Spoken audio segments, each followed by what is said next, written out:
Hey, everybody. Welcome to the Wise Guys special BYU Colorado preview show here on a Wednesday night. Wise Guys is the most watched collegiate live stream show on YouTube. We welcome Cougar fans from around the world on a huge week for BYU. It really is. And thanks, look at the folks already on the stream, Dave.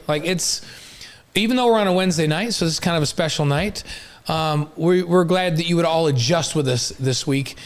Robert Robb says we all miss Monday, but we're here for you, checking in from Bountiful, from Ojai, California. Going to catch the first half hour. Everybody's just running.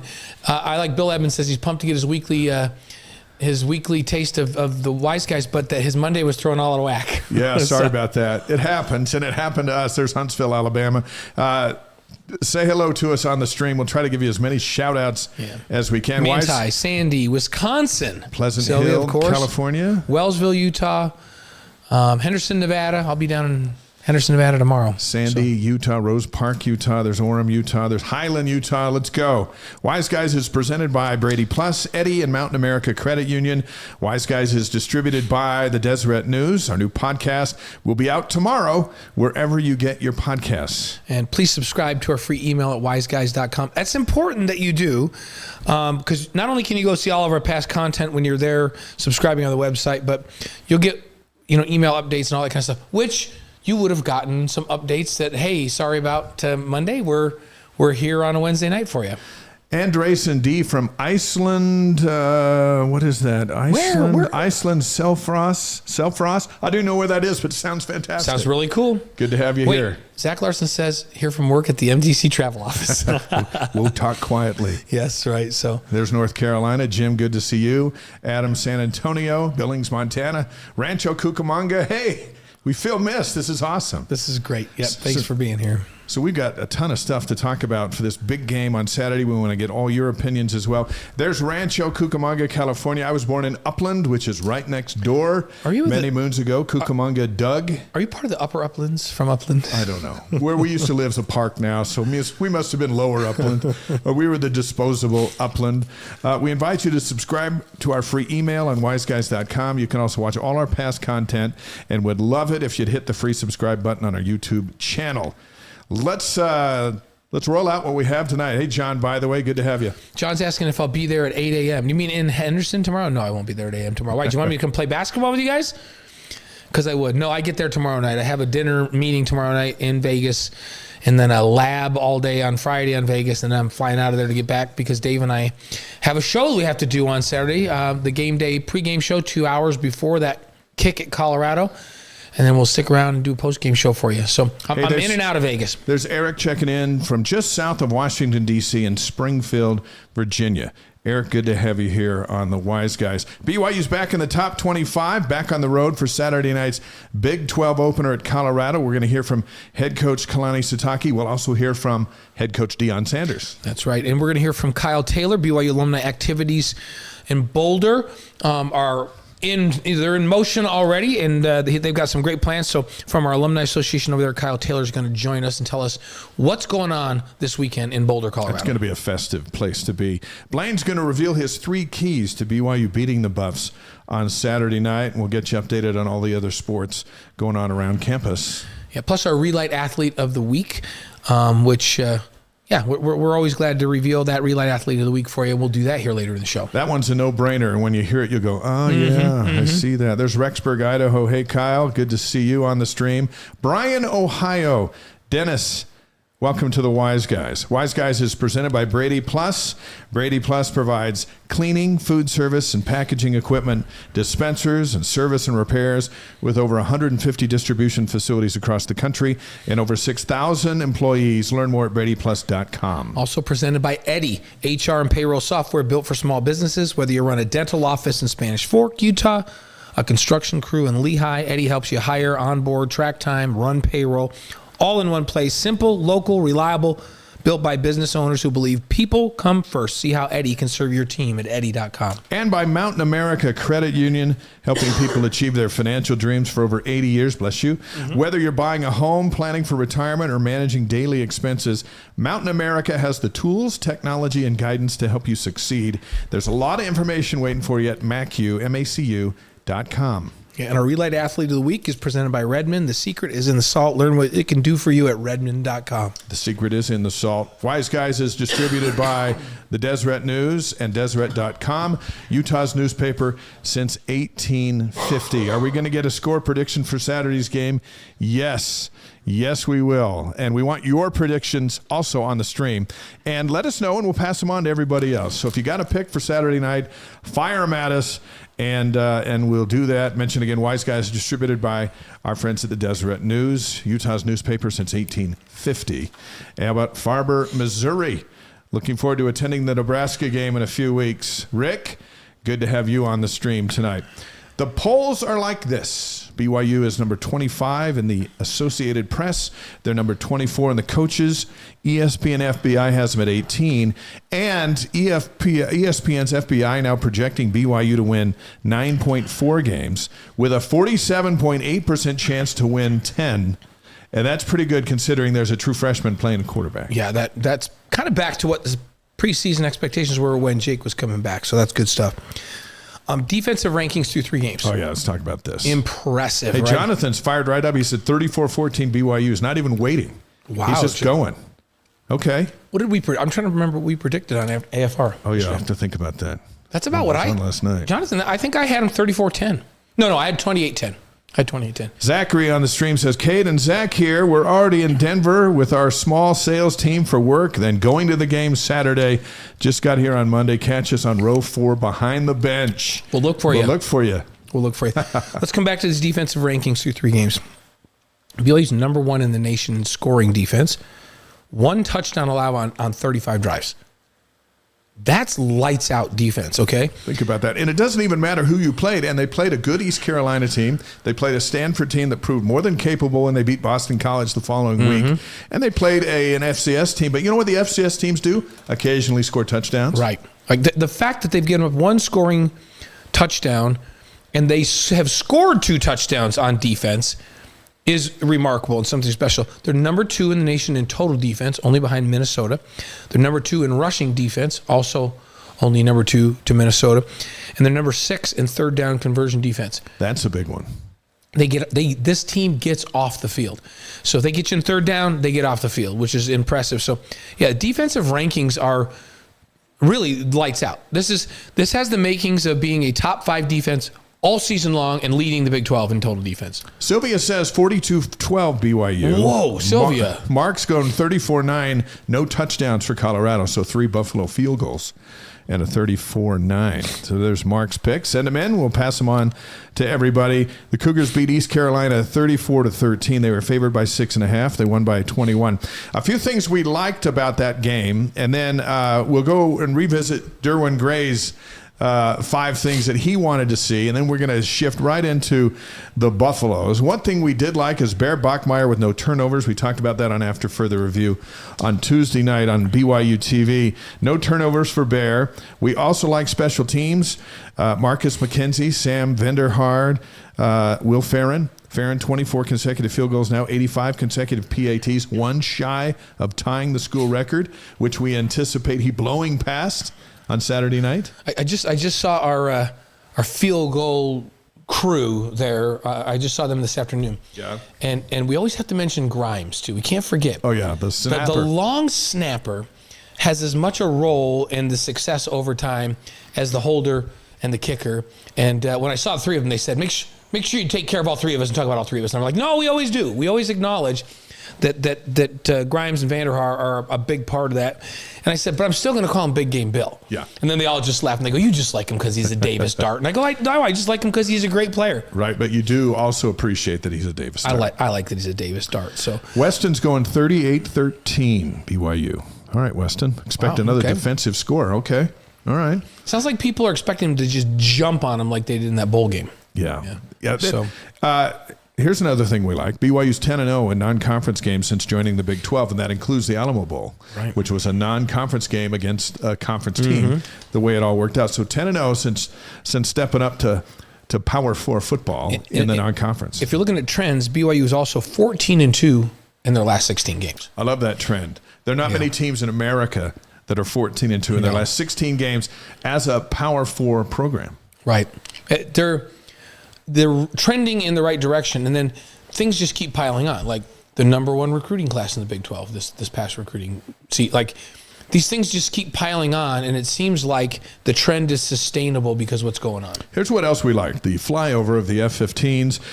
Pilots Morgan Curran and Sam Eliason representing the Cougs. They had a picture with Kalani after the game on the sideline. And from the video that we saw, and we also showed the flyover on our pregame show on BYU TV. But for those folks who were there at East Carolina when the F-15s flew over, they said it was awesome. Yeah, and it was fun to have those pilots on our show last week. Yeah, it's so cool that you had them here, and that's so fun that they could do that and arrange that. One other thing we really liked, we liked the 2 picks by Evan Johnson. Yes. Because he changed the game. He really did. The pick in the end zone, and we forgot until we went back and looked at it. You and I forgot, and we were talking to Nixon, he forgot. He picked the ball off on back-to-back plays. Yeah, and there's an article in the Deseret News today about how we don't think that's ever happened before. Because if you think about it, he picked the ball off, then BYU, had the football and they went down. Yeah. Then they punted and they got the ball down on the 1-yard line, and he picked off the next offensive play for a touchdown. Back-to-back defensive plays, he gets picks. And for his efforts, because not only did he do that, he defended well all night. He had he played a complete game. He was the Jim Thorpe Defensive Player of the Week in college football last week. It was awesome. Really cool. So we loved what Evan Johnson did last week as well. Boyd Lake is in from Leander, Texas. Matthews got it 30-10 BYU. And here's what Troy says. Back in Pensacola after the trip to Greenville. Want to see a faster start on Saturday. Who knows what would have happened if ECU scores instead of that first pick. Excellent points. Good point. In fact, let's talk about what we didn't like. Yeah. And it falls right into what you're saying, Troy, and that is we didn't like that there were no offensive touchdowns until the third quarter. No. We didn't like that at all. Yeah, we didn't like that slow start. We didn't like 10 penalties for 101 yards either. Didn't like that at all. And part of the reason they didn't score was because of those penalties at inopportune times that put them behind the chains, right? Yeah. And the penalties would mostly come on the offensive side of the ball. I think we calculated at the end of last game, the defense has only had 2 penalties called on them all season. So the offense needs to play. They need to start faster this week, and they need to play clean. They need to match the defense's ability to play clean and execute without penalties. Michael's got 34-9 BYU. Ben says good Wednesday evening from Cary, Idaho. Mm-hmm. Glad you could get the show going tonight. Thank you, Ben. Joel says it was awesome to witness the flyover. The ECU fans were very hospitable. Barbecue, incredible. Yeah, and Anderson, or it's Andresund, says the special teams have a touchdown this season. I don't think we've had they got a blocked. Does a blocked field goal count as a special teams touchdown? Yeah, that does. But that would be Jack Kelly's return. That's right. So they do. Yeah, so they do. Yeah. So the defense has 2, and the special teams has 1. But the defense has only given up 1 score all year, 1 touchdown. RG3 says still about 1,500 tickets left for the game Saturday. So Cougar fans wanting to get in there, there's still a way in. And that should be quite the atmosphere. So Derwin Gray was on with us. He gave us 5 things he wanted to see in this game, and we told him we'd hold him accountable because that's what we do on the show. That's how we do this. We always hold you accountable for your keys to the game. And so first thing he wanted to see was he wanted Bear to throw for 250 at a 65% completion rate and no picks. Bear threw for 246, 72% completion rate and no picks. I think Derwin can't complain. Yeah, so we're going to give him a check on that one. Because 246, 250, come on. The second thing he wanted to see was 5 sacks. There were 2 sacks, and Jack Kelly got both of those. Yeah, and they were critical times in the game too. So not quite what he wanted there, but still productive. He wanted to see Parker Kingston play like an All-American. He didn't return any kicks, but he had 5 receptions for 55 yards. Probably his best game as a receiver here in the young season. And let's see, Zach is saying, hey, do you have any concern for the return game? Parker Kingston had a few drops. Sione Moa had a bobble this past week, and then he picked it up, ran for 35. But you didn't see a lot of, no, they don't have 1 turnover on the season. That's on special teams. Right. And so of all the areas that are clicking, maybe that's not one that's clicking that could start clicking. Their cover teams have been great. Yeah. Sam Vanderhaar's placement on his punts have been great. There's never any question on Will Farron and whether or not he's going to make an extra point or a field goal, right? You don't even question that anymore. He kicks the ball off. I think they've had 1 substantial return on them the entire season right now, so their coverage seems to have been good on kick off as well. Their yardage on punt and kick returns has been solid. The only thing has been a couple of bobble balls and one turnover. Yeah. So I'm not giving them a 100% grade, but I'm certainly not giving them worse than an A- on special teams this year. Real American Dude has 31-12. Cougs will have 280 yards passing, 210 yards rushing. Getting specific there. That's his pick. There's Kellyanne from Orem. Saw Chris there from Peoria, Illinois. And I'm pretty sure that Peoria, Illinois. Yeah. And it's good to have you with us. Here's what else Dewey wanted to see. He wanted the running back to be running straight downhill with those big blockers. He recommended like a 300-pound Pauly to come in there. That didn't happen. But Martin ran for 101, Moa ran for 28, and Bear ran for 32. There were 41-yard and 16-yard touchdown runs in there. Yeah. So you got a lot of productivity there. Yeah, absolutely. So we'll give him a check on that. Yeah, we're going to give him a check on that. The other thing you wanted was another receiver other than Robert to emerge, other than Chase Roberts to emerge. And I thought Carson Ryan had already emerged, but he had 4 catches for 63 yards in this one, and Parker Kingston had 5 catches. So I think they had multiple other receivers pick it up in this one. So I think you have to give him a check mark on that one as well. Nice job, Dewey.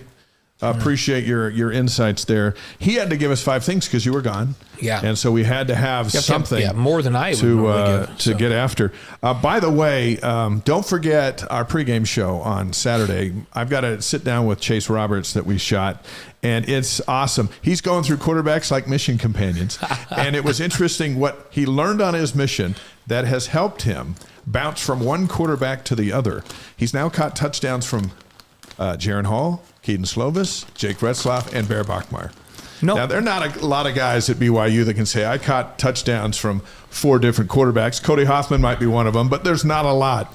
And anyway, that'll be a fascinating interview that'll start on game day. Saturday night, 6 o'clock on BYU TV and ESPN+. Spencer will be over in Boulder. We'll be in studio with Austin Colley, David Nixon, and Brian Logan. The game is at 8:15 on ESPN. It's after the TCU game, so we say 8:15, but it might be like 8:20. Right, because they could push it back a little bit. It's going to be late. And you know what that does to the postgame show? Oh, we were in the middle of the morning when we're done. Yes, hey, how do you like Dr. Evil's take? Dr. Evil 77 says, fun facts about Colorado. 3rd worst pass coverage in Power 4. Quarterback the longest time in the pocket, almost 4 seconds. Giving up 260-plus running yards to P4 opponents. They're 121st in the country in run defense, by the way. 2 of their 3 running backs injured, says likely. And then his Coug prediction, 41-17. 41-17. Hey, Dr. Evil, I like how you back it up. Nice job. First of all, you give all of the facts, then you throw your score out there and you're backing it up. So nicely done. BYU's favored by 6.5, depending on where you look. The weather for Boulder on Saturday, a high of 76, low of 53, which is just perfect football weather. And you know what the uniforms are coming out at? It's going to look very familiar. Yeah. White helmets, white jersey, white pants, royal trim. Let's see, when was the last time they wore that? They're going to have flashbacks to a very bad game, Colorado is. At the Alamo Bowl. Yeah, you better believe it. So they're coming out in the same unis as the Alamo Bowl, and there's going to be a big BYU crowd. Now, Buffalo fans, they pack it in there. They're all excited about Deion. Sorry, guys, Peoria, Arizona. Thank you, Chris. Oh, okay. Got you right there. Good to have you. BYU's going to have some noisemakers in that stadium. Yes. And I think it's just going to be festive. And by the second half, they might be the only noisemakers in the stadium. If BYU does what they should to start this game, and some of the folks on the chat said we'd like to see them have a faster start. You and I said we'd like to see them have a faster start. I think we're going to see a faster start in this one. I think they'll be a little more aggressive with Bear in the first half against Colorado. There's more chances that you can take against that defense without risking turning it over. So, hey, Nathan from Pleasant Grove suggesting Bear in the fullback position. Okay. That's not going to happen, but I understand the creativity there. One thing we saw, we broke it down on after further review, when Bear starts running, that touchdown run where he took off up the middle and he ran with purpose, there was no DBs that were going to bring him down. So he blew past the linemen and linebackers, and then he looked like Taysom Hill, running at full speed where people are going, we're not bringing him down, and they didn't bring him down. At 230 and the lower body strength that he has, and as our colleague Brian Logan always says, there's some DBs making some business decisions not to step in front of him at that point. Yeah, well understood. And so I think he's going to run with a little more confidence. I have a feeling that the middle of the field is going to be open for some big Bear runs. Yeah, I think over there, and I think they're confident. They're confident in the depth at quarterback. And I feel like they have 4. They do, and I agree with that. I've been watching them. I feel like they have 4. So this isn't a situation where you go, oh, Bear's a freshman. We got to be really, really careful with him because he's all we have. Because I think they feel really good about McKay. I think they feel really good about Trayson. I think they even feel really good about Emerson. And so they're like, hey, we don't have to hold anything back.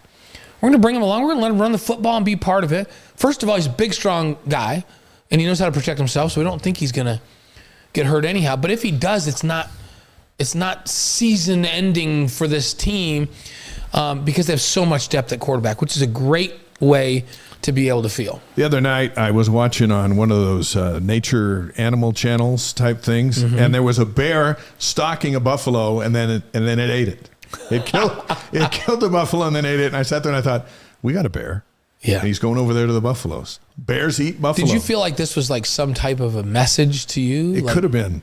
It could have been a very demented kind of message that Bear's going over there and he's hunting buffalo. Well, we'll see. But anyway, that's just what was on. Wow. So, hey, Dr. Evil says, thanks, Uncle B. And that's the Go Cougs that is sign the Go that he goes on. Cougs. I didn't even know. Is there an emoji that does that? He's got one. Way to go, Dr. Evil. So, some other game notes. This is in the series. It's the 13th meeting. And by the way, Colorado leads this series 7-4-1. So one tie in it. Last meeting was BYU in the Alamo Bowl against Colorado, 36-14. That was on December 28th.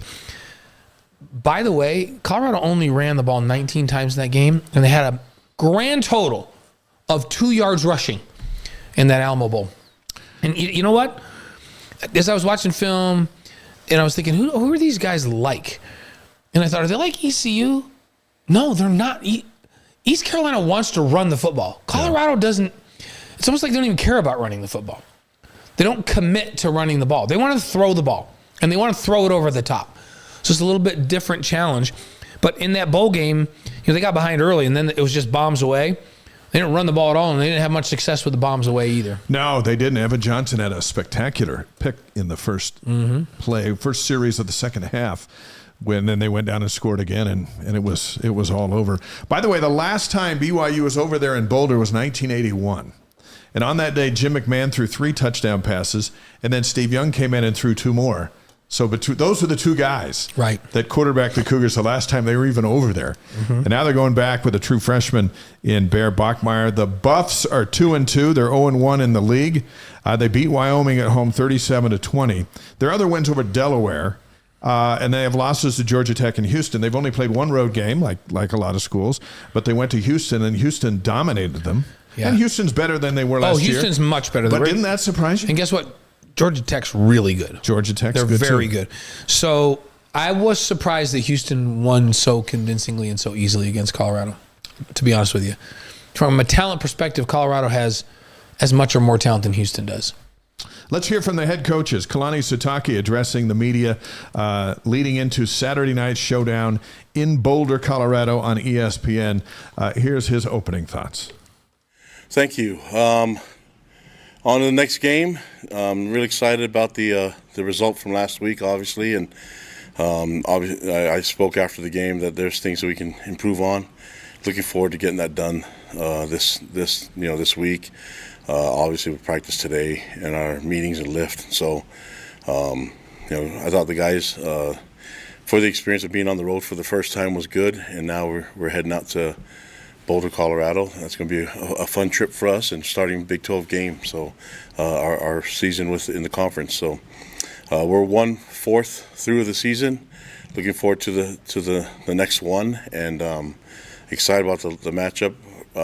Really happy with the way the guys, the leaders, everyone approached the game going back east. And again, I think you've heard me say this before, but really thankful for all the fans that were there, the support that we received. It was awesome and really good to see the Blue out there cheering for us, and hope those fans know how much we appreciate them and for them making the trip to come visit us.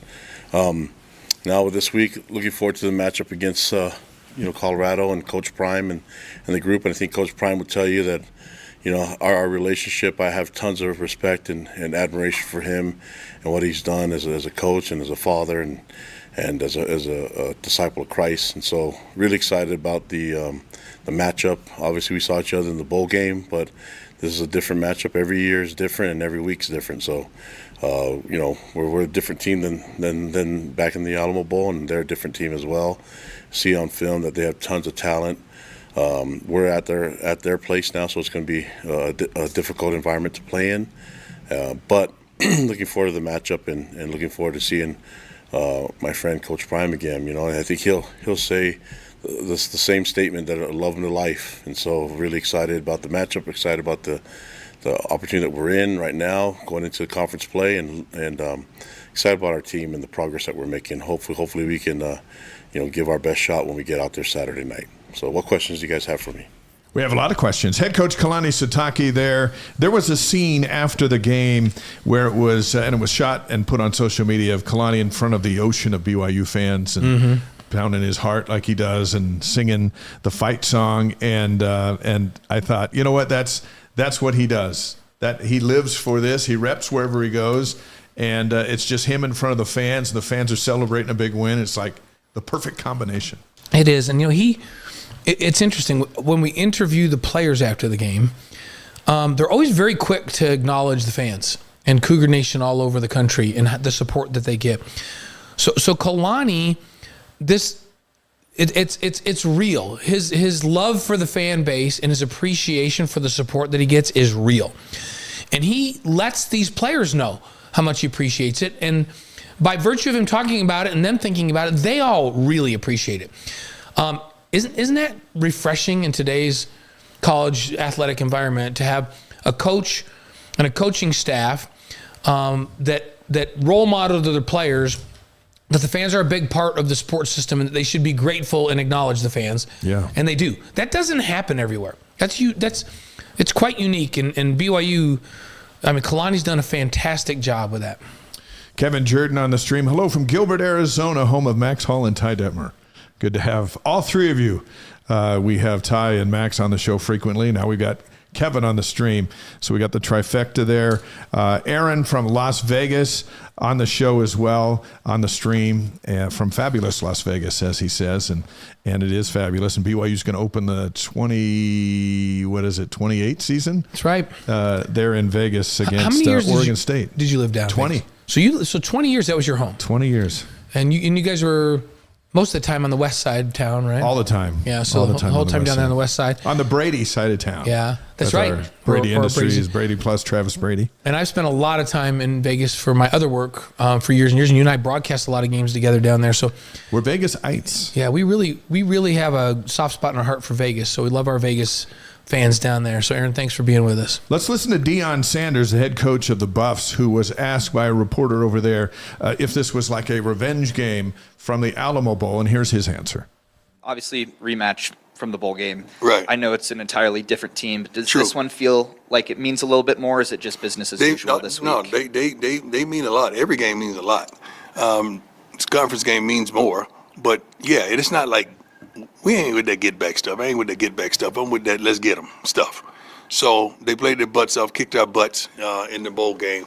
Now we have a whole new team. They have a similar team as well with under new management, meaning quarterbacking. And this is a good team, well-coached team, disciplined team.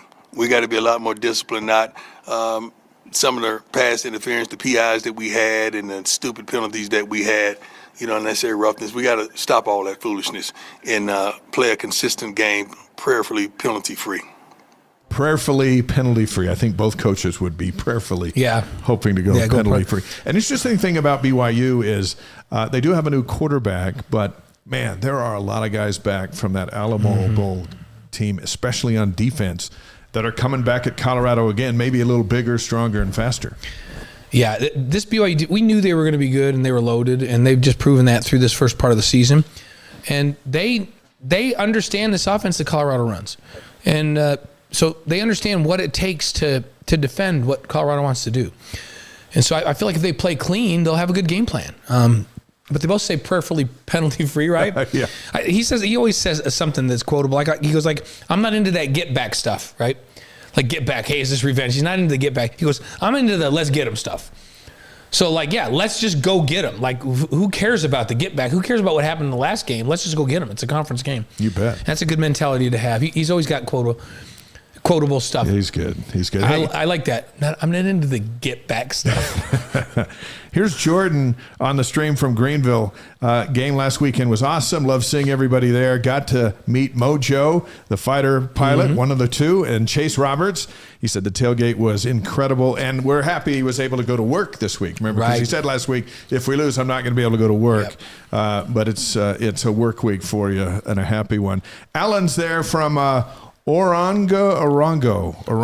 Did we ever figure out where that was? Alan, give us more on Orongo. We need to know, is Orongo a city in this country, or are you someplace that in the far off lands? We need to know this, Alan. We'll eagerly anticipate your response as we remind you, Wise Guys is presented by Brady Plus Mountain America Credit Union and by Eddie. The Colorado BYU Tale of the Tape, thanks to our friend Greg Rubel, who puts together a lot of notes. And then he sends them out. We're like, okay, good, great. Listen we'll use that. to this. We'll give Greg a footnote, right? Yeah, especially for those of you who are still thinking, hey, what score should I guess? Listen to the Tale of the Tape, and then you can submit your stuff. Let's start with what I think is the most important stat in football, and that's scoring defense, right? Yeah. So BYU's number 1 in the nation in scoring defense. Colorado's number 82. Okay. And you mentioned earlier the Cougars have allowed 1 touchdown in 35 drives from their opponent. Here's another fact. BYU's number 17 in the country in scoring offense. Colorado is number 66. BYU 17 with a true freshman quarterback. Right. And if you remember, Colorado, that team that BYU played in the Alamo Bowl, they were kind of middle of the pack defensively, but they were top 10 offense. So yeah. All right, here's one. BYU's number 7 in rush offense. Colorado is number 121 in rush defense.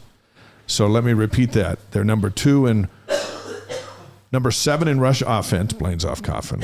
We'll excuse him for a moment.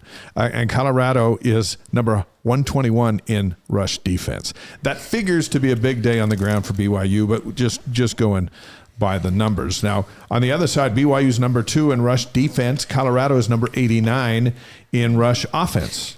If this is sounding like a mismatch, it is sounding like that. On paper, this is a mismatch right now. In literally every statistical category. And we're not done. BYU is number 33 in total offense. Colorado is number 110 in total defense. By the way, Jasper County, Missouri is where Orongo is, according to Google. Thank you, David. Okay, thank you. And now Alan's on there saying Southwest Missouri. Gotcha. Okay, thanks, Alan. Here's another one. Did you know where Orongo was? No, not until now. Okay. I like to learn things on this show, and we're doing that. BYU's number 2 in total defense. Colorado is number 82 in total offense.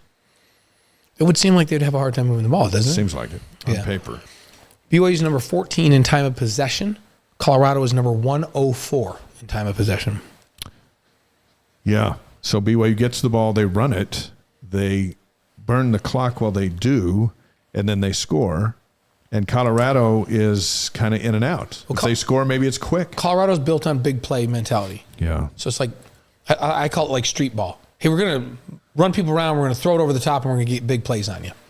So it's the kind of offense that if you can keep everything in front of you, they're going to have a hard time scoring. How about this stat? BYU's now 31-4 in their last 35 night games, 13-1 in their last 14 night games on the road.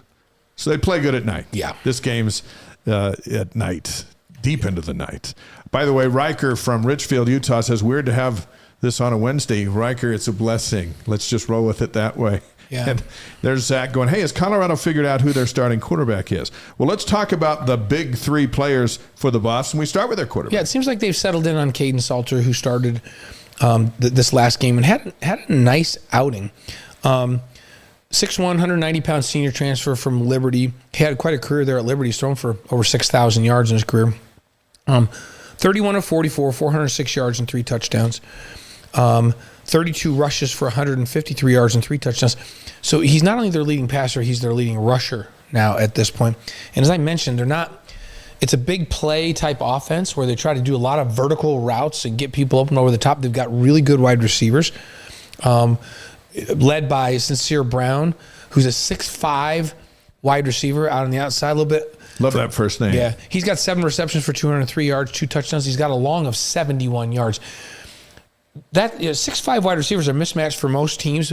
For BYU, though, BYU's got big corners. and big safeties. You think about it, Falitau Satawala is 6'5", playing safety. And then you've got Maury Bamba, who's 6'2", and Evan Johnson, who's 6'1", at corner. BYU doesn't have a bunch of 5'10" corners out there.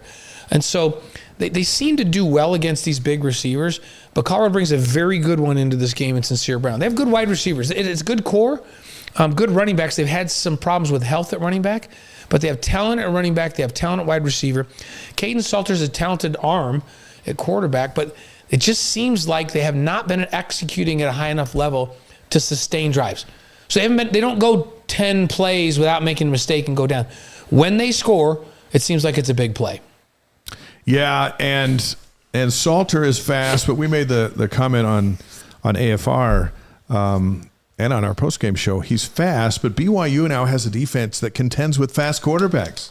The thing, if you have crazy fast outside linebackers, and those quarterbacks break containment and take off, and you've got guys, and I'm talking about Jack Kelly and Isaiah Glasker, those two can run with any quarterback in the country, period. So you don't have to do anything special for a fast quarterback because you're already built defensively to run people down. And BYU safeties run like crazy to the football as well. So BYU's just really, like, does it seem like we never used to say this about BYU? Like, let's go back 5 years, 10 years. We'd talk about how physical BYU is up front. We'd talk about how disciplined BYU was. Did we ever say, yeah, BYU is just one of the fastest teams in the country. They just have crazy athletes all over the field, and they just run people down? No. That's who they are right now. Yeah. It seems crazy that I'm saying that. But that's who they are. On defense, BYU is as athletic as any team in the country. I never thought I would say those words. You just said them. But you know what? Now, add to that they play with a very high level of discipline and they execute at a very high level. When you have great athletes executing at a high level, you know what you have? You have the number 2 total defense in the country. Yeah. You have the number 1 defense in the Big 12. And you win. Yeah, you have the number 1 scoring defense in the country, and you win a lot of football games. That combination, when really athletic, talented people combine with the mentality that we're going to execute, and we're going to be where we're supposed to be, and 11 guys are going to be in their gaps and where they're supposed to be, you're really good on defense. And that's what BYU looks like right now, and that's something really special. Kyle Lee's on the stream.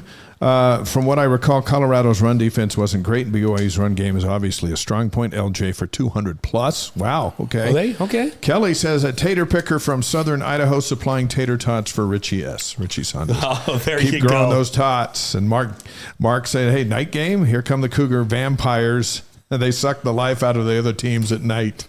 I love it. Sometimes they do that. Yes, Justin says, really enjoying BYU this year, watching a lot more with the Sling 24-hour pass for $5.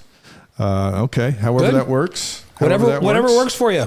And Andreasen said after listening to those stats we rolled at him, he's going with 47-3. Whoa, okay. He's altered his thought process. Yeah, I knew all those stats, and I didn't pick him 47-3. So. All right, let's get Blaine's 3 keys to the game, and then on Monday night we're back together on Wise Guys, and we'll revisit and see how he did. Your first thing that needs to happen. Most important thing, no home runs by Colorado. So when I say that, no big plays over the top. I mentioned it's kind of a street ball mentality on offense. They're going to run Salter around. He's going to hope that a receiver gets in behind. They're running vertical routes. They're going to try to get big plays over the top on you. If BYU can make them drive the field, they're going to have a hard time scoring touchdowns. Okay. They have to settle for field goals or they won't score at all, and BYU will run away with this thing. So no home runs. Number 2 is win the turnover margin battle. So Colorado's too good to let them be +2 in turnover margin and still win the football game. You've got to take care of the football, which BYU's done a great job, and you got to force a couple of turnovers. If BYU is even or plus in the turnover margin, then that's a win for BYU, especially if they're plus multiple. If they're +2 or more, they run away with this thing. Okay, all right. And number 3 is start fast. Yeah. Do what they did to Colorado in the bowl game. There's a lot of new players in the Colorado team, but there's enough players that if they see the same nightmare to start the game that the game started with in the Alamo Bowl, and they see BYU jump all over them, I'm telling you, it's really hard to be out there and not go, oh, man, here we go again, guys. These guys have our number. These guys are really good.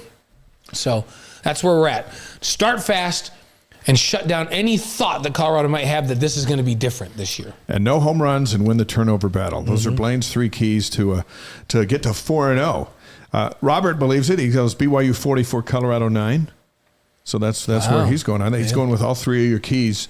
The Cougars headed to Boulder, Colorado this weekend, and BYU alumni will be there, ready to greet them as they always do. Let's bring in Kyle Taylor, a member of the BYU Alumni Tailgate Committee there in the Denver area, which includes Boulder. And we welcome Kyle to the Wise Guys. Hey, good to see you. Hey, how's it going, guys? We're doing good. There's a big world map behind you. Are you just kind of showing where everybody is on the live stream tonight and they're listening to the Wise Guys tonight from all over the world? Yeah, sure. We could put a couple pins on the map. There we go. My other guess was you were secretly at the MTC where all the missionaries stand and take their pictures before they head out. But you are with us from over there in Colorado. So in the wake of the Alamo Bowl, we've been talking about it with BYU fans all over the world tonight. How excited is everybody to see the Cougars in Boulder? Oh, everyone's really excited to see them out here and get to maybe go to the game in person as well. I remember last year I was watching the Alamo Bowl. I had a couple of my friends who went to CU, and I was ribbing them the whole game, and now I get to do it again in person this time. It's so much better in person, isn't it? So much better. So, what events are planned for BYU fans that are attending the game this week? Yeah, we have the tailgate is the biggest one we've got, which is going to be on game day from 5 to 7, so a little bit before the game. It'll be fun and games for the whole family. We've got face painters, the BYU cheerleaders coming, Cosmo, the BYU Creamery sending out a bunch of products that people can purchase, including some of their new stuff, the Cougar Paws, which I haven't tried, but I've heard they're really good. Sound delicious, yeah. So the tailgate is the number one draw we've got for people. And is it sold out, or can Cougar fans still get a ticket? So the full tickets are sold out. Those are done selling, but there are walk-up tickets available for purchase, which will still get you access to most of the activities and the inflatables and pictures and stuff like that. And somebody on the stream said there's about 1,500 tickets still remaining to get into the football game. So it's not quite sold out, but getting close. Yeah, I mean, I'll take their word for it. How many BYU fans do you think you can sneak in there? Into the stadium? I think BYU always travels well, and so I think we'll have a bigger crowd than they're expecting. That's for sure. That seems how it always is. Is there a service project planned for the alumni to get involved in this week?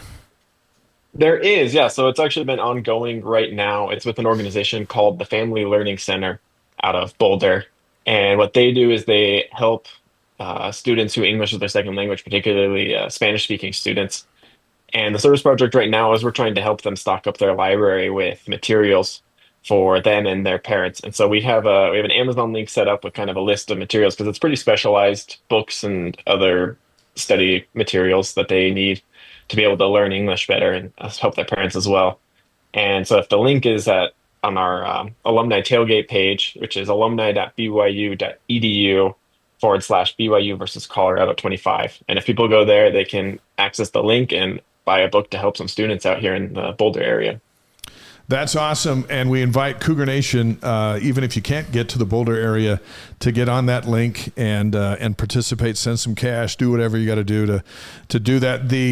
The service projects leave a mark on these communities. And I imagine most teams don't do one, and we've done stories about it before, but the Family Learning Center will know that BYU came to town once they roll out, won't they? Oh, yeah. Like I said, it's already been ongoing, and they've been extremely grateful for all the materials we've purchased for them already, and we'd love to be able to really fill up their bookshelves. Hey, will you give us ready to go? Will you give us that link one more time? Yeah, it's alumni.byu.edu/BYU versus Colorado 25, and that's VS for versus Colorado. Great. Okay. Now we're going to check your research on football. We want to know what your keys to another BYU win are for this Saturday. I mean, I think my number one is BYU's got to use the cliche, establish the run game. We've got LJ Martin, who's an absolute stud running there, and I think if we can get him going, then that'll make everything easier for the offense and for Bear and for everyone as a whole. Okay, establish the run. What's number two? I think just not get too emotional. I think there's a lot of narratives about the CU revenge game. And I think if BYU can keep a cool head and keep that out of our minds and just play our game, that'll really help. I know people are fired up about football games, but we just gotta stay level. Have you been in that stadium for a football game? I have not. No, this will be my first time. Yeah, BYU hasn't been over there since '81. Yeah, it's been a long time. So it's been a long time. Be a new experience for a lot of folks. What year did you finish here? I graduated in 2022 from BYU. 22. So what was your favorite BYU moment? My favorite was my freshman year was 2015, which was Tanner Mangum's breakout year. So there was a lot of Hail Marys, a lot of last-second wins. Really exciting football year, especially at the start of that season. Yeah, we had Nebraska Hail Mary. We had the Boise State Hail Mary. Yeah. Yeah, Dave and I were right on the sideline for all of those. Those were. I remember camping out for those games on the side, waiting all night, and then getting in and having it finish like that. It was incredible. Fun stuff. What's the alumni base like over in the Denver area? I understand it's pretty big, and the Cougs seem to go over there quite a bit, whether it was Colorado State or the NCAA tournament. They were just there, right, last March, playing in the big dance. But what's the alumni configuration over that way? So the Denver chapter actually covers a pretty big swath of Colorado, but I think everybody out here is pretty avid fans of the Cougars. I know some of us went out when BYU was here for the basketball game. It was really fun to watch them as well and support the team out here. So I think every time BYU comes to town, whether it's basketball or football or whatever other sport, they've got the Denver alumni will show up and support them. Jimmer is going to be on our pregame show. He'll be there at the stadium down on the field, taking it in. Another BYU Coug living in the Denver area who stays close to the program for sure. All right, Kyle, we've asked folks on the stream. Let's finish with this. What's your prediction? What's your score prediction for Saturday? Well, that's a good question. I'd have to say probably 28-10 for the Cougars, I think. 28-10. That's a good one. Guess what? That was my prediction on AFR. It's 28-10. Kyle, you're right with me, man. So on the stream tonight, though, people are a little more confident. We got Brian Jones has 41-13. Russell Smith says, "Hey, from Covina, I say BYU 35-3." 42-10 says Riker Wright. Like it seems like the trend is high 30s, low 40s to somewhere between 9 and 14 is what the stream says. So yeah, Outlaw Bandit has it 28-14. Yeah, there you go. Kyle Taylor with us live from Colorado tonight. Hey, enjoy the ball game on Saturday. Say hi to everybody for us, and we know you'll have a good time as BYU fans converge. By the way, there was a question on the stream, where is the tailgate going to be? And these folks plan to show up. What area are you at there at the stadium? It's on the Norland Quad is what it's called. It's pretty close to the stadium. I don't know exactly which side of the stadium it is, but I think if you Google Norland Quad, that'll take you to the tailgate. So is it Norland, Norlin, Norland? Correct. Okay, so yes. Norland Quad. Yeah, you Google Maps it. I'm sure it'll tell you where that is. Hey, have a good time with the Cougs over there in your backyard. Fun, Kyle. Thanks, Kyle, for joining us. No, thank you guys for having me on. It was great to see it. I'm happy to see the boys play tomorrow, and I hope they stay safe, and it'll be a good game. Awesome. Great to have your insights, and we love having our alumni leaders out there away from Provo on this show to kind of rally the troops, and then you see how far and wide the reach of BYU alums really are. Yeah, I love his number one key was establish the run with LJ, and makes a lot of sense. BYU, as we mentioned, number 7 in rush offense in the country. Colorado 121st in the country in rush defense. It seems to be the biggest mismatch of all the head-to-head statistical matchups. So, yeah, that's good advice. I would say establish the run is very good advice. Russ on the stream checking in from Naperville, Illinois. Didn't know you guys would be doing the show until just now, so don't ding me for being late. We won't ding We don't you. Ding anybody. It's a Wednesday night special ahead of the Big 12 opener with BYU and Colorado. The Cougars got some recruiting news yesterday. 3-star Lehigh High School running back here in Utah County. Devon, I want to say Ika, believed by many as to be the best running back in the state of Utah for 2026, commits to the Cougs. And you know what? They could use some more running backs. Yeah, and before this commitment, ESPN already ranks BYU's 26 class number 19 in the country and number 1 in the Big 12. That's pretty good. That is pretty good. Best ever, in fact. Big 12 games. Here's what we learned last week, and then we'll talk about the games this week on our preview special here on the Wise Guys. Oh, let's see. Texas Tech beat Utah 34-10. I was trying to gather my thoughts on that one. Yeah, that one's like baffling. But maybe not. Utes are 0-5 at home since they joined the Big 12. That's what's baffling. 0-5. Yeah, it really is baffling. They're yet to win a home game. So what did you learn about? Who's won more games in Rice-Eccles Stadium in conference since Utah joined the Big 12? BYU or Utah? BYU. Yeah, they're 1-0 and Utah's 0-5. Yeah, that's got to hurt. That's got to hurt. Texas Tech, big, strong, good receivers. Played 2 quarterbacks. Their starter got knocked out of the game, so the backup played almost the whole second half. Beat the Utes anyway. He played great. And the backup is an LDS kid, 4-star. Out of Austin, Texas, wanted to come to BYU, but for one reason or another didn't. And largely on BYU's side of that equation, as we understand it. So he grew up wanting to be a Coug, but the Hammond kid is a Red Raider, and he's playing great. And I hope that he's not playing when BYU goes down there. BYU doesn't need that story. No, that motivation. Just take Baron Morton and I'll tell you, and take your chances. He's a lot more mobile than Baron Morton is. Yeah, he brought a different element to the game. So, how about the ASU Baylor game? That was one of the big games with 2 supposed contenders. Baylor goes down and scores with just under 2 minutes left. Sawyer Robertson engineers a drive. They're a great quarterback. They go down and score. And then Arizona State gets the ball. And Sam Levitt, their great quarterback, drives them down the field, gets them in field goal range, and they make a last-second field goal and win the thing 27-24. Yeah. Arizona State's going to play up at Utah next week. Yeah. That one surprised. Baylor's supposed to be a lot better, and they are better than they were last year. And Arizona State, without Scadaboo, goes on the road, gets a big one. That's a big one. I should have said Baylor didn't score to take the lead. They scored to tie it up. Yeah. And then Arizona State went down. A little less pressure on a kicker when it's either if I miss, we go to overtime. If I make it, we win.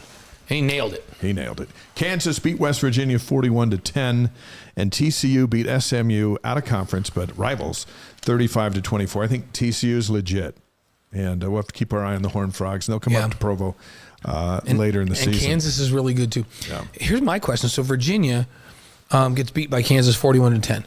Now Utah goes to play at West Virginia this week.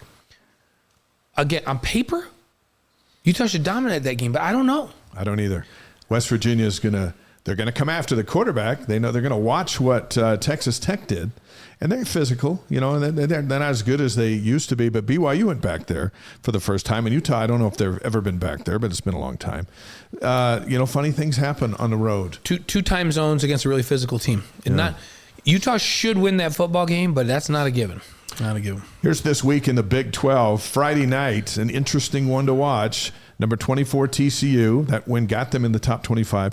They're at Arizona State at 7 o'clock Mountain Time on Fox. This to me is it's early, but it's a very telling game.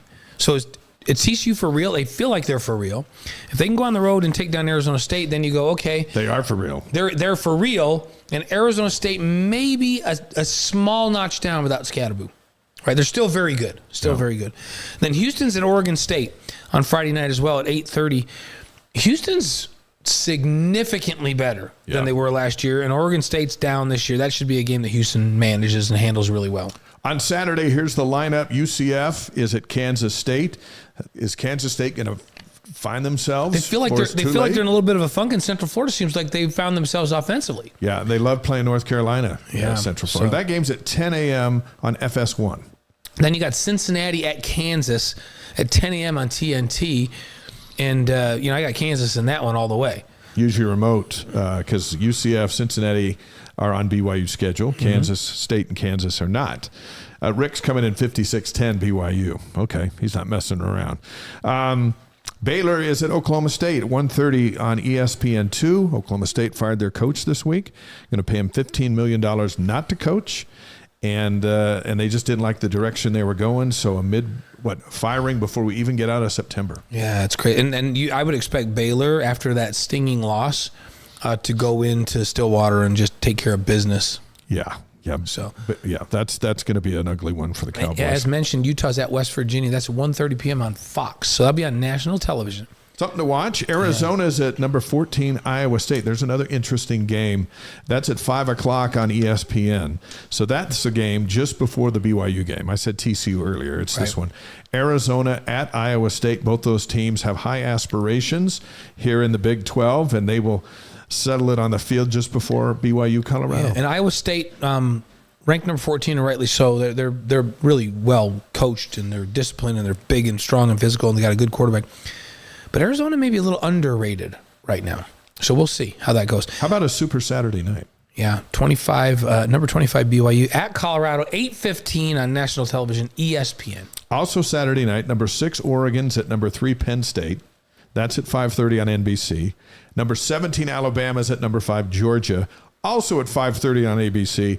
And then as soon as those mega games are over, then you got the ESPN game with BYU Colorado. Everybody that just leads right into BYU Colorado. So it's a big night in college football this Saturday night. Join Blaine, David Nixon, and myself Tuesday night for After Further Review. Break down the key plays from the Colorado game. We'll preview the October 3rd game against West Virginia. Friday night football is coming up.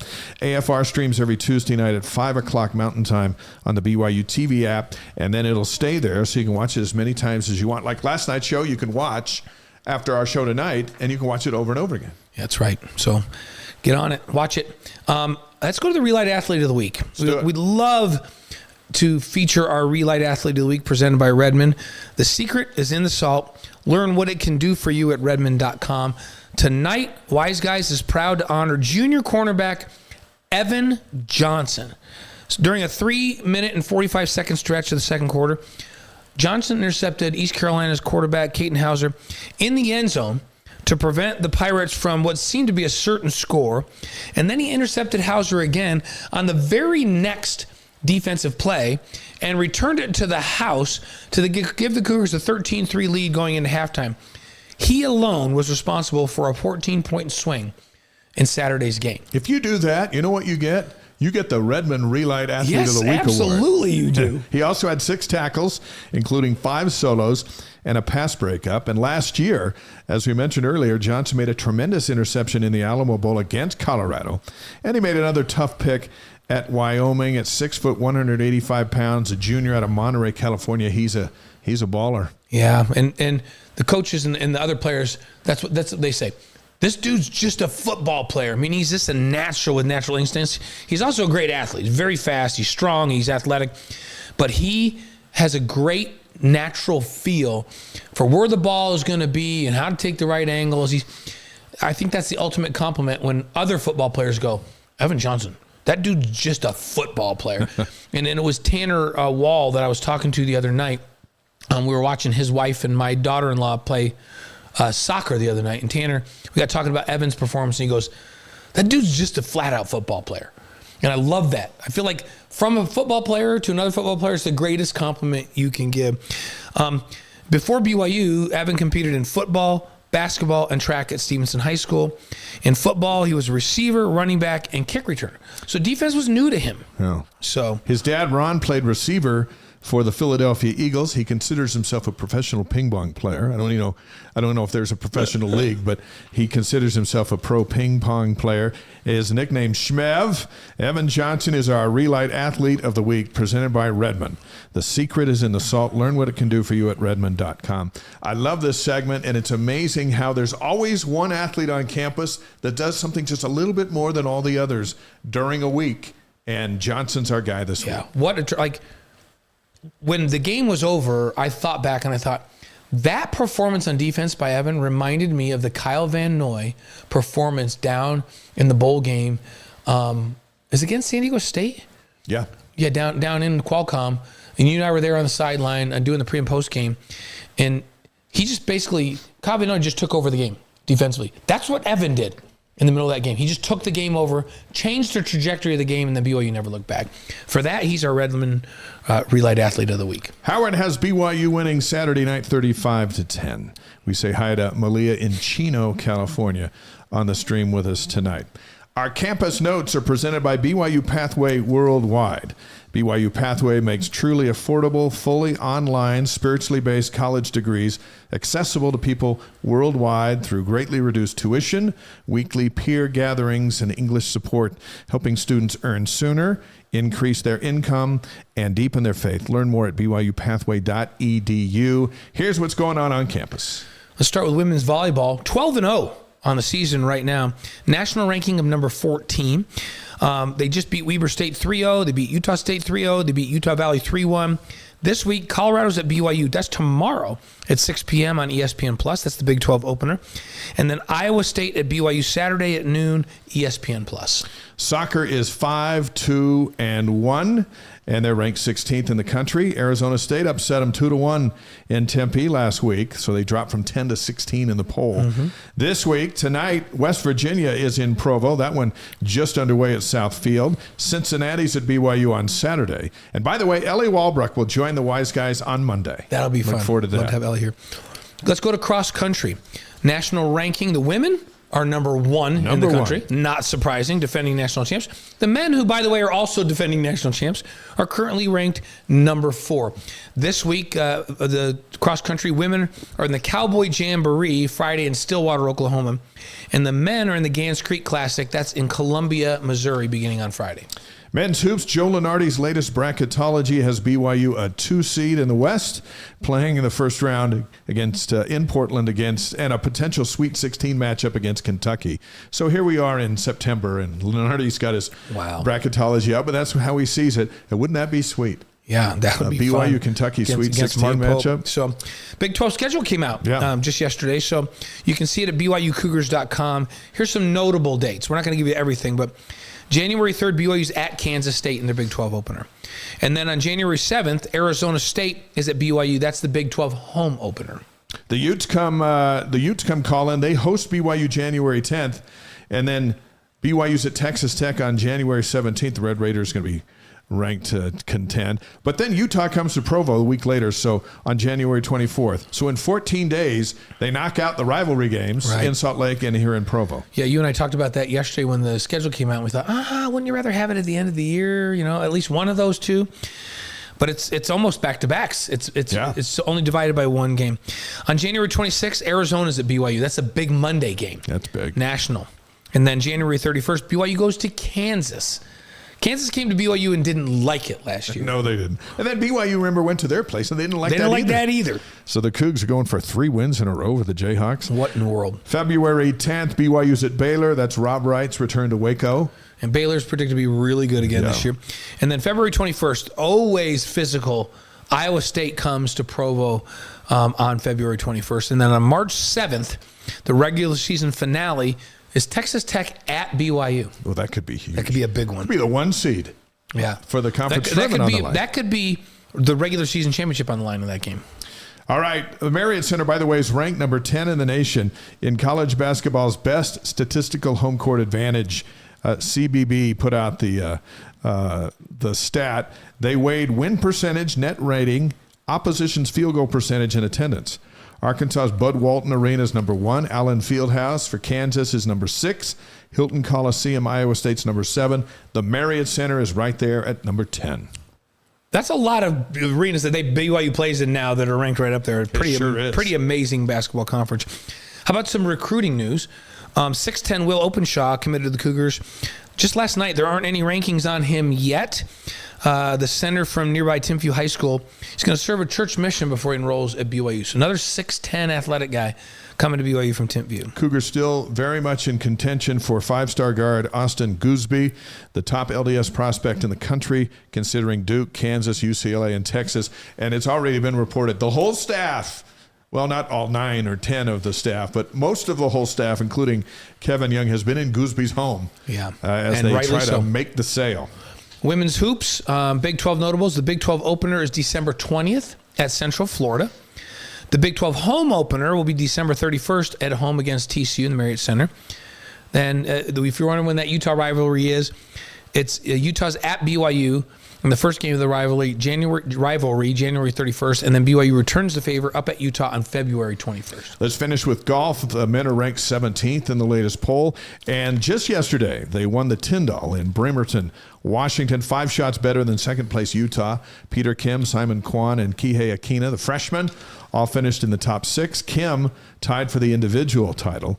And up next is the Blessings Collegiate Invitational, September 29th through October 1st in Fayetteville, Arkansas. Yeah, and on the women's side, they're tied for 7th at the Ptarmigan Fall Classic in Fort Collins, Colorado. But then rain washed out the final round. So they're tied for 7th. And they just kind of ended the tournament there. The next up for the women's team, Blessings Collegiate Invitational. Same one as the men. That's September 29th through October 1st in Fayetteville. So they're both competing together in a tournament. Those are the campus notes presented by BYU Pathway Worldwide. Let's do our Cougar Board question of the week. If you're not familiar with Cougar Board, it's the largest online community of BYU fans. Thousands of posts every day. This question comes from Seth J250, one of their insider subscribers. Things seem to open up for BYU's offense in the second half. What was the change? Did you notice coaching adjustments? Not really major adjustments. They got a little more aggressive with pushing the ball up the field. But you know what happened? They had too many penalties in the first half that stalled drives when they got down there or got them behind the chains and forced them to punt the ball. They just played cleaner in the second half. And so we look at it and we go, wow, they just scored 3 straight drives in the second half. 2 things. They got more aggressive pushing the ball up the field, and they got Bear more involved in the run game. So there you go. That's my answer. All right, on the stream, Perry says, lived in Boulder area, and I was at the 81 game with a non-member friend that loved the Air Edwards teams. Buffs had no clue how to defend Jimmy Mack and Steve Young. Hope for a similar outcome on Saturday. And Gregory says, 41-17, BYU wins. But Kalani cobbles the offense in the fourth quarter. Okay, so he's got BYU in command, and then they're going to slam on the brakes and get out of there with a dub. By the way, a follow-up from Jordan there in Greenville says, yes, I've worn my BYU tie to the office every day so far this week. And there's tomorrow and Friday. We expect 2 more ties with the Cougs on them as you head to work. In Greenville, North Carolina. Isn't it fun when the team comes to your town and they beat the home team and then they leave and you're still there just to enjoy it? And you still have your ties. You still have your ties. I like this. So, how about Cougars in the NFL? Let's do it. So let's do this. So Sunday, the Commanders are at the Falcons. Tyler Algier still productive for the Falcons at running back. Saints and Taysom Hill are at the Bills. We got some insider word. You and I are talking to Taysom's brother-in-law, who happens to do the AFR show with us. He said 2 more weeks and then Taysom should be back. Be awesome. Yeah. Good for him. Brady Christensen, who was just on BYU Sports Nation. Spencer was back there, went over to interview him and Tyler Algier after the Panthers blew out the Falcons. But they had fun interviews on BYU Sports Nation. Brady will reunite with Kairos Tonga and the Patriots on Sunday. And they probably don't play together. Those 2 play together? I think they were together, but here's the thing. Brady might have been... He's an upperclassman when Kairos was there, I think. I can't remember. But Brady's playing tackle. No, they moved Brady to guard. Are they going to block each other? Is Brady going to block Kairos? Because Kairos plays inside, and Brady's been a tackle. But I think there's a chance that Brady could end up against Kairos. Now I'm going to watch. That one might be really, really interesting. So the Jags are at the 49ers. Of course, Fred Warner, one of the best defenders in football with the Niners. The Colts are at the Rams. Puka Nacua leads the NFL in receiving yards. He's the best receiver in the league right now. He's like, if you look at the PFF receiver, if they have a formula to figure out the rating, he's the top-rated receiver in the National Football League right now. The Ravens need Kyle Van Noy back, but they're not going to have him. He's still out for a few weeks with a hamstring. And they're at the Chiefs with Kingsley Suamataia and Andy Reid. And the Chiefs still trying to get their mojo. That's who moved to guard. Kingsley moved to guard. Brady's still playing tackle. They moved Kingsley to guard, and now he's starting again, and he's actually playing really well. And I heard a quote from Andy saying that they've discovered that's his natural position. Like, he's better at guard, and he's playing much better. Okay, so that'll be a fun game on Sunday. Yeah, the Packers with Zane Anderson and Chris Brooks are at the Cowboys on Sunday Night Football. Some prime time for a couple Cougs. That's right. Zach Wilson and the Dolphins host the Jets on Monday night. It's just a matter of time before Zach's in there. Yeah, because the Tua always gets banged up, and he's not playing great anyway. Wouldn't it be fun if it was this week when he's playing against his ex-team that just kind of threw him out of town and he could go off on them? That would be fun. Yeah. And the Bengals with the always steady Ryan Rico are at the Broncos. Hey, Wise Guys congratulates former Cougar Wally Joyner for his induction this week into the Utah Sports Hall of Fame. Played for the Cougars in the early 80s before a 16-year career in the majors. He was the starting first baseman in the 1986 All-Star Game with the Angels. You can see our Wise Guys interview with Wally at wiseguys.com. We shot him a text, congratulated him, and he said he is very grateful, very humbled. What a great player. And what a great statesman for the game of baseball, and what a great representative of BYU. We love Wally. Congrats.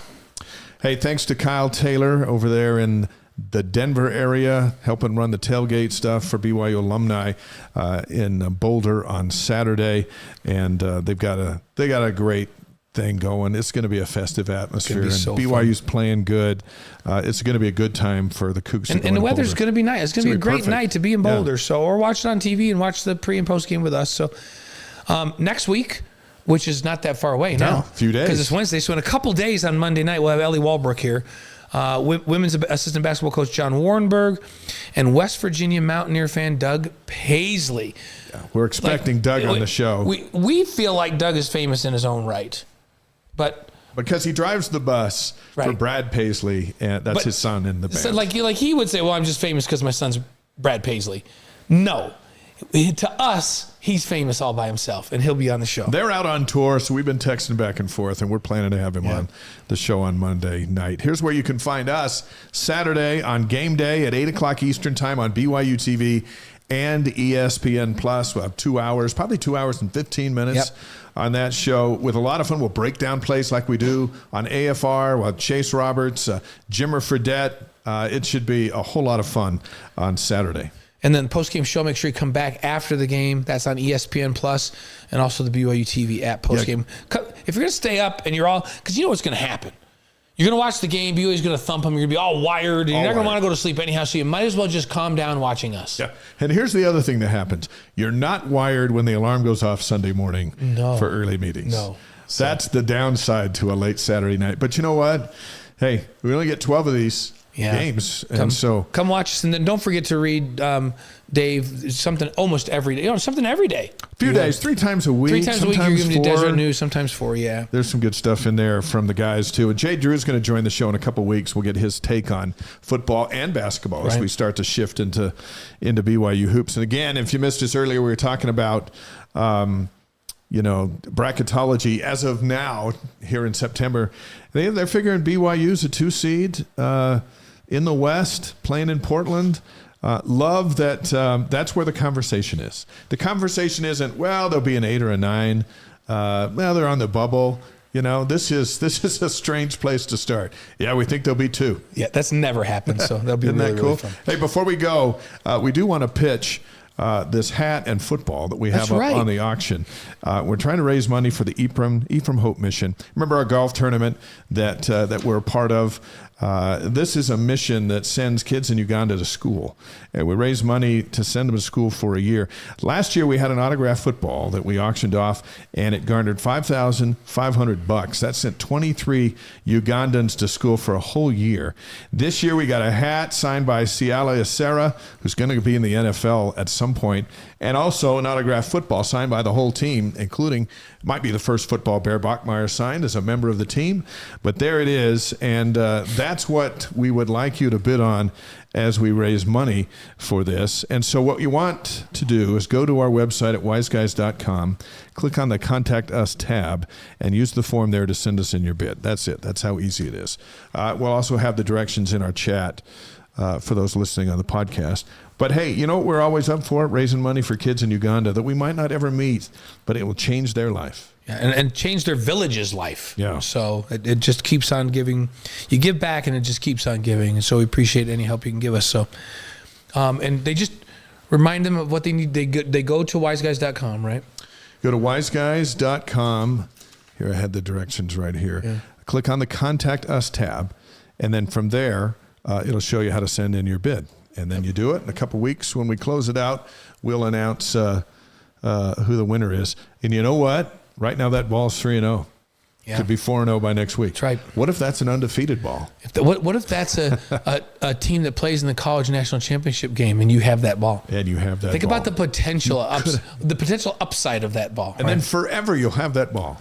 So there you go. 40 days till basketball. Andreasen, thank you for that reminder. It's all coming fast and furious. 40 days. How about October 18th is the first exhibition game against Nebraska? That's right. That's next month. Hey, and Zach Larson, how can you even ask that question? Come on, Zach. Be better than that. Yeah, Zach, don't even ask that question. You know, you know what the right thing to do is. What did Zach ask for those listening? He says, here's the dilemma. Do I watch the post game or do I listen to the radio post game with Greg and Hans? Zach. Come on, man. Do the right thing.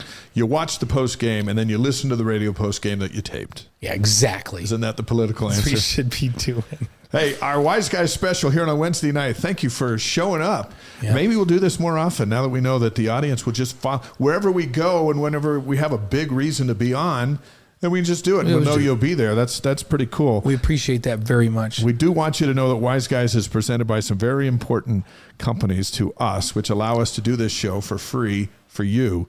Brady Plus, supplies plus support. Find out more at bradyplus.com. By Eddie, HR and payroll software built for small businesses. See how Eddie can serve your team at Eddie.com. And by Mountain America Credit Union, empowering dreams for over 80 years. Find out what they can do for you at MacU.com. Let's not forget our Relight Athlete of the Week, presented by Redmond. The secret is in the salt. Learn what it can do for you at Redmond.com. You know what we never had on this show? A repeat player of the week. But Evan Johnson could do it. But if he gets 2 picks this week, I'm putting him up for Put it it again back. next week. Yeah, We'll put him make back. history. We'll go back to back and make history. So, and let's not forget the Wise Guys is distributed by the Deseret News. Guys, it's Wednesday night, and so Wednesday's pretty much over. Then Thursday's the start of the weekend, and then Saturday is the BYU Colorado game. We'll see you on the pregame show at 6 o'clock Mountain Time, all over the world on BYU TV and ESPN Plus. And then we are back here on Monday for Wise Guys, and we're going to have a really good time. And who knows, Cougs could be 4-0, and if they are 4-0,